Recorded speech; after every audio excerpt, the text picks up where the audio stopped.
ఈ video హిందువులందరికీ share చేయి. శివుడు ఔదార్యం ఏంటో అర్థమయ్యే వీడియో ఇది. ఒకరోజు బ్రహ్మగారు కైలాసం వచ్చి శివయ్యను దర్శించగా, శివయ్య ఏంటి బ్రహ్మ మీరు ఇలా వచ్చారని అడిగారంట.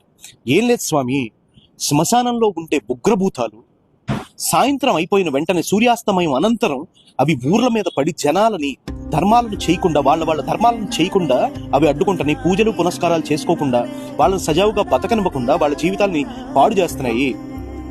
లోక శ్రేయస్సు కోసం, లోక హితం కోసం, జనాల బాగు కోసం మీరు దయచేసి శ్మశానంలో ఉండి వాటికి మీరు మనశ్శాంతి కలిగించి వాటికి కాపలాగా ఉండాలని చెప్పి మేము నిజంగా ముల్లోకాల తరపున నేను వచ్చి మిమ్మల్ని వేడుకుంటున్నాను అని చెప్పి బ్రహ్మగారు చెప్పిన మరుక్షణం, బ్రహ్మ మీరింతగా చెప్పాల్సిన అవసరం లేదు. ఈ ప్రపంచంలో, ఈ అనంత విశ్వంలో ప్రతి జీవికి, మనిషికి, పశువులకి, పక్షులకి, క్రిములకి, కీటకాలకి, ఋషులకి, దేవుళ్ళకి, ఆఖరికి భూత